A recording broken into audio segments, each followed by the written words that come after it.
Turkey's Gift to the People. Yep, another scholastic book by rucki. Now this one's a little bit different. And what do I mean by that? Well, you're about to see. Okay, this one was printed in the USA. No part of the program is reproduced. For Stuart and Isabel Mace, who taught me the importance of turkey.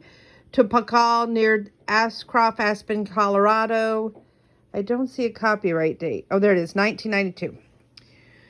This story is based upon a traditional Navajo folk tale. It is not meant to be an accurate retelling of traditional folk tale, but an adaptation or interpretation of the quote-unquote people is used throughout the story in the Native American way of referring to animals as the animal people, thereby acknowledging the close relationship between all forms of life.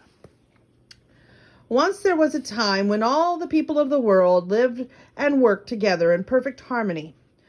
One day during this time, the crow was exploring far from his home. It was a beautiful day. To the east, he saw the sun shining on the hills. To the south, he saw the wind blowing gently through the grasses. To the west, he saw the cool water dripping from the mountaintops to the streams below.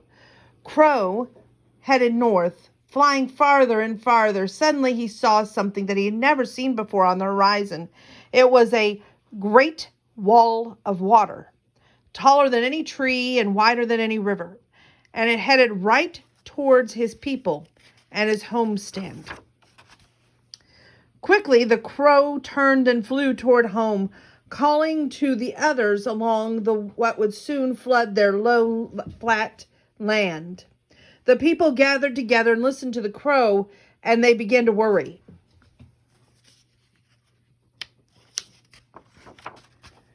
Bear said, "We must move to the higher ground, but the mountains are too far away," said the butterfly. "And then we must go to the hills," decided Bear. The people agreed. We must go to the hills and wait for the water to recede. When they finally reached the hilltops and looked towards the wall of the water off in the distance, the people discovered that it was much larger than they had imagined. These hills were not high enough to protect them. Then the mouse stepped forward. "I have an idea. These giant reeds are hollow, and they inside chambers are bigger than any cave. We can get inside. We can wait there until the water passes."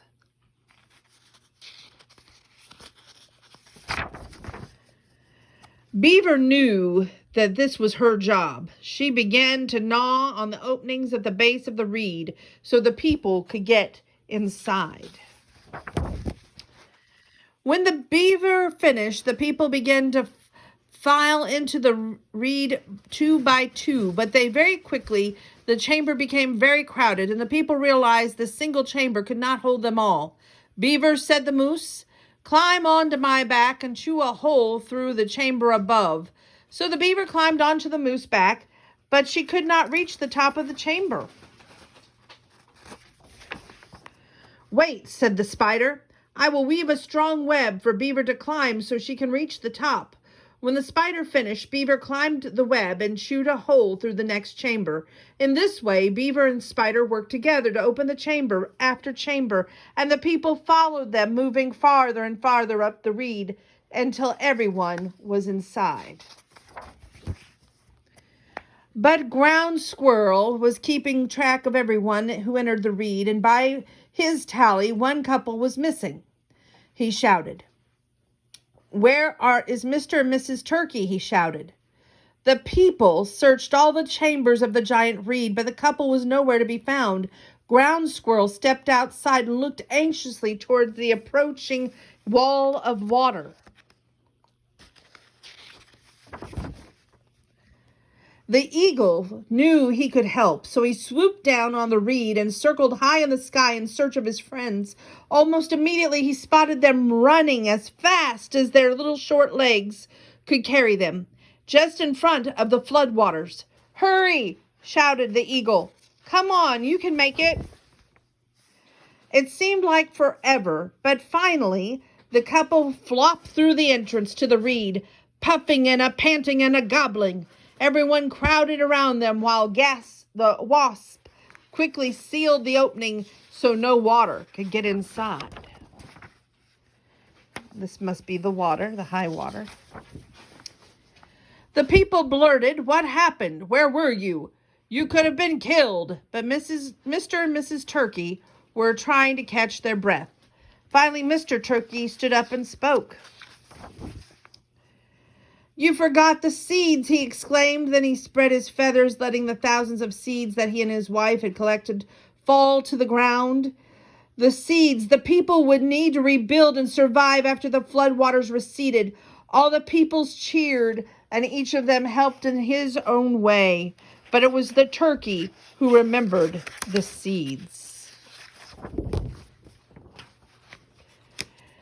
And Anna Rook is a fine artist writer based in Columbia, Maryland, a graduate of the University of Maryland. Mrs. Rookie was a published house in Boston before taking time off to travel North America. She finds the mythology a valuable teaching tool, especially for children, and retells the story because of its cooperative lesson, unlike the hero, an emphasis on the importance of seeds and plants. This is her first published work. And on the back it says, "When a great flood comes, all the animals run for shelter. They help each other to safety, but it is the turkey who helps the world." And this is my little artwork I'm working on. It's not the best and it's not finished, but maybe I'll show it to you when it is get finished. But anyway, happy Thanksgiving. We start Christmas tomorrow. I can't believe that. That just seems weird. But have a good, safe Thanksgiving. Sit down, look around that table and say, in 2024, I'm grateful for this. I'm grateful for that.